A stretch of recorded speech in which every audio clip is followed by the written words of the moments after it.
आज यहां इसी सभा में प्रत्यंचा भी चढ़ेगी, शर संधान भी होगा और लक्ष्य भेद भी होगा।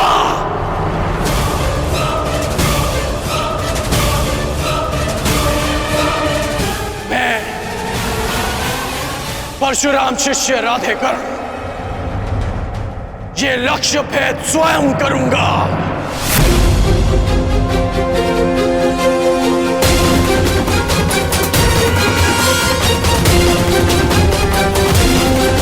सखी, यदि तुम्हें ज्ञात हो कि अर्जुन जीवित है तो क्या करोगे? वो सब जो मेरे जीवन का उद्देश्य पूरा कर सके, जो कि अर्जुन से विवाह के पश्चात ही संभव है। तो फिर देखो सखी, वो तीसरा वीर जो इस परीक्षण में सफल हो सकता है,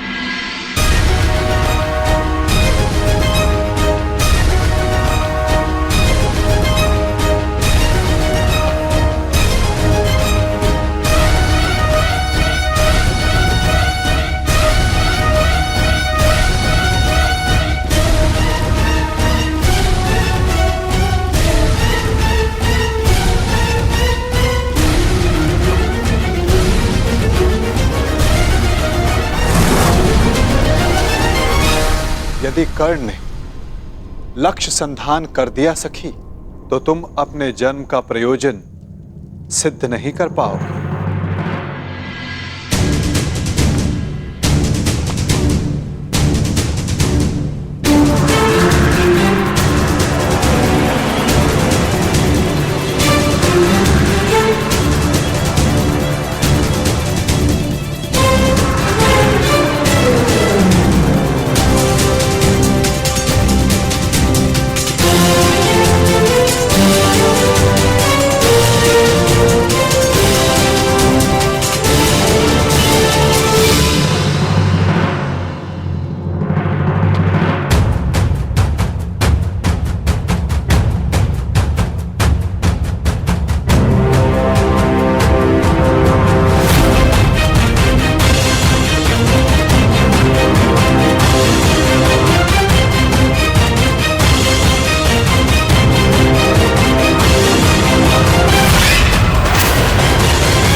अद्भुत, अद्भुत कर्ण।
जो मैं कह रहा हूं उसका तात्पर्य समझ रही हो ना सखी?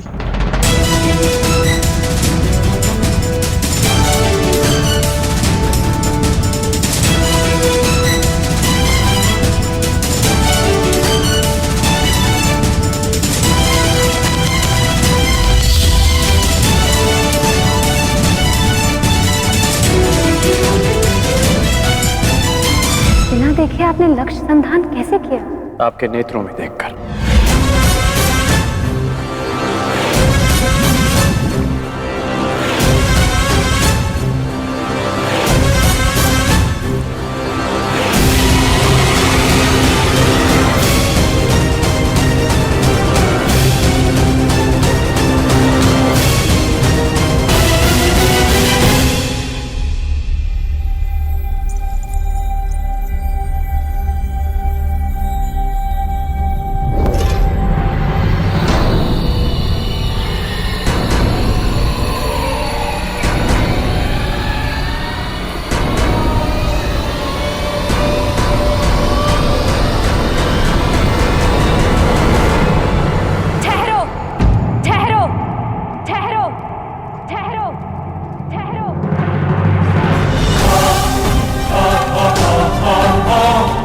शर संधान नहीं होगा।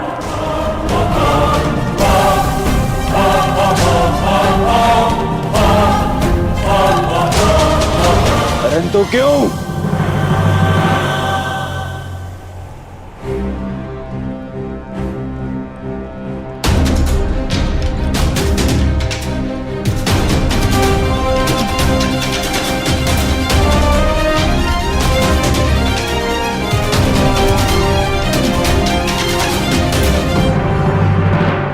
क्योंकि मैं एक सूत पुत्र से विवाह नहीं करूंगी।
मनुष्य का जन्म महत्वपूर्ण नहीं, यदि कुछ महत्वपूर्ण है तो उसके कर्म। कर्म शब्दों से अधिक श्रेष्ठ माध्यम है मनुष्य और उसकी योग्यता के परिचय का। अधर्मं च लोभं च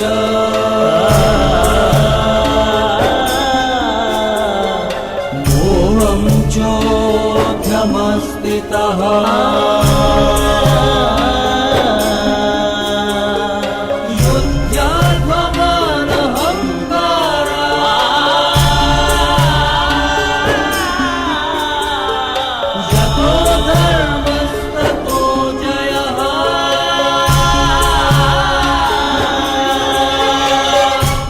बधाई हो याज्ञसेनी, आज आपने सिद्ध कर दिया कि कभी कभी शब्द कर्म से अधिक श्रेष्ठ माध्यम होते हैं।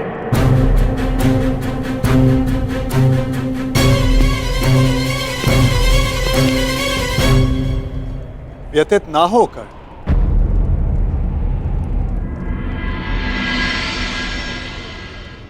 ये निर्णय स्वयंवरा का है और इस सभा में उपस्थित सभी को इस निर्णय का सम्मान करना चाहिए।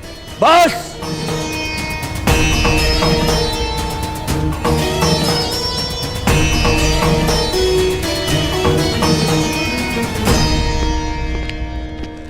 बस पांचाल नरेश, बस। ये कैसा खेल है? आप अपनी पुत्री का विवाह करवाना चाहते भी थे या नहीं?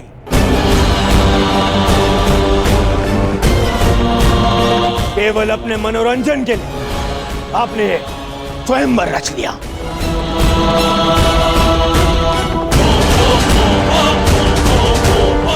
आपने आर्यव्रत के बड़े बड़े शूरवीरों को यहां आमंत्रित किया। किसी को ज्ञात भी नहीं था कि परीक्षण में होने क्या वाला है। फिर एक विचित्र सी शर्त रख दी आपने स्वयंवर की, और जब अंगराज इस परीक्षण में सफल होने वाले थे तो आपकी पुत्री द्रौपदी ने इन्हें रोक दिया।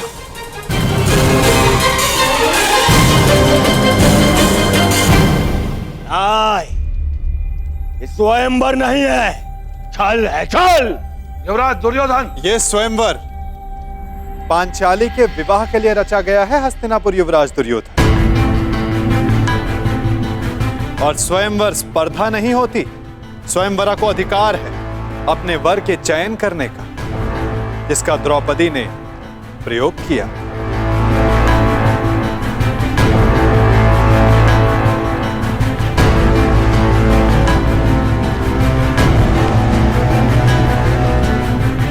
और रही बात छल की राजकुमार दुर्योधन, तो छल किसने किया, कहां किया, कब किया, उस विषय में कदाचित आप इस भरी सभा में बात नहीं करना चाहेंगे, है ना युवराज दुर्योधन?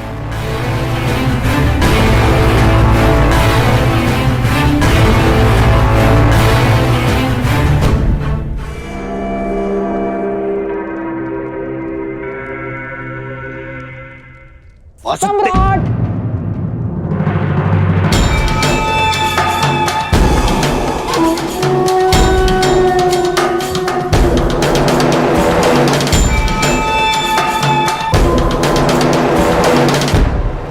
मैं यहां उपस्थित सभी राजवंशियों की ओर से कुमारी द्रौपदी के निर्णय का समर्थन करता हूं।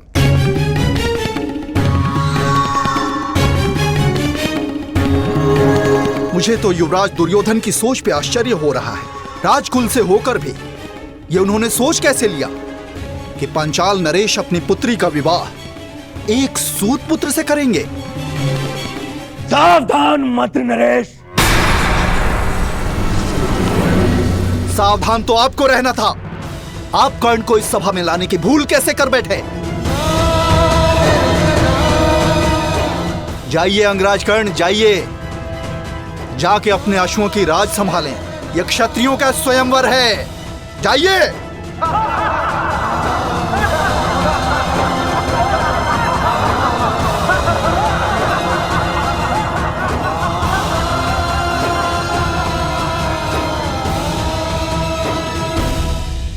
हाँ, हाँ, हाँ, मैं एक सूत पुत्र हूं।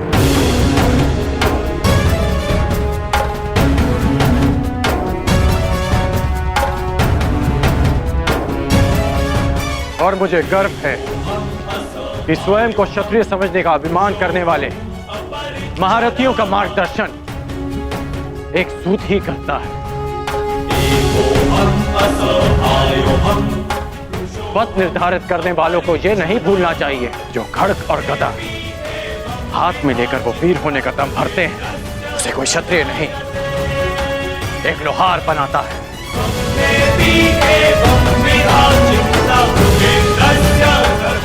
जो अन्न वो खाते हैं उसे किसान उपजाता है।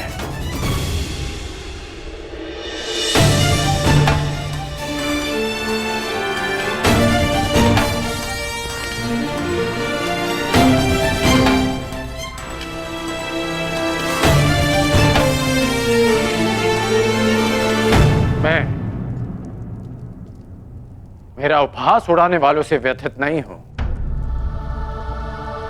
क्योंकि मैं इनकी सोच वर्षों से जानता हूं।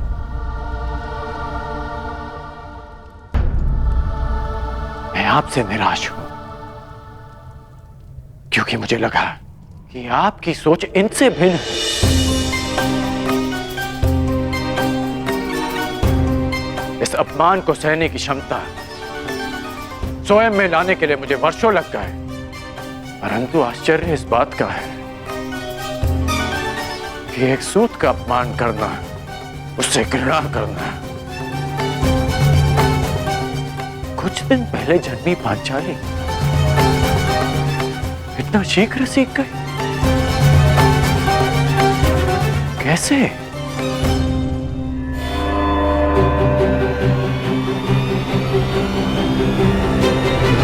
कुछ दिन पहले जन्मी पांचाली इतना शीघ्र सीख गए?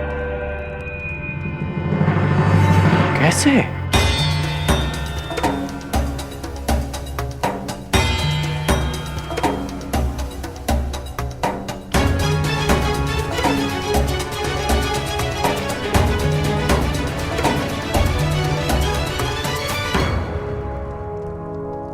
कुछ दिवस पूर्व किसी ने मुझसे कहा था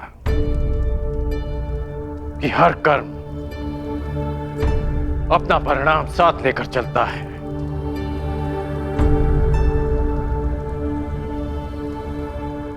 तो सुनिए याज्ञसेनी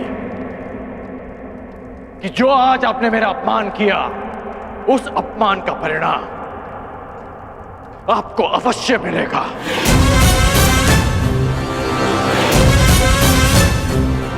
इस कर्म का फल आप अवश्य भोगेंगे।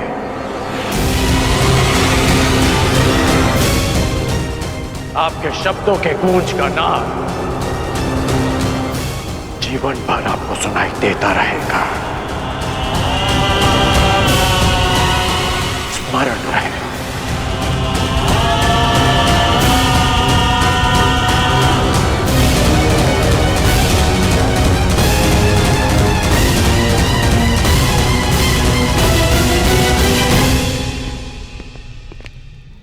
क्षत्रिय वीरों की सूची पूर्ण हुई पांचाल नरेश।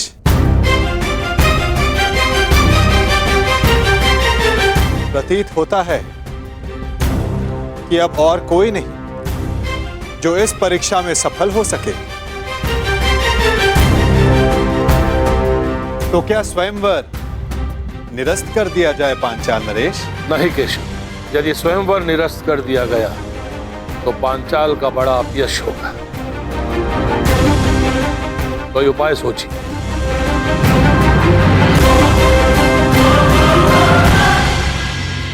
शांत हो जाओ मेरे होने वाले सम्राट। देखो कर्ण, इस स्थिति में केवल एक ही उपाय है। स्वयंवर संपन्न हुआ, हमें यहां से चलना चाहिए। कि स्वयंवर सर्वसाधारण के लिए खोल दिया जाए।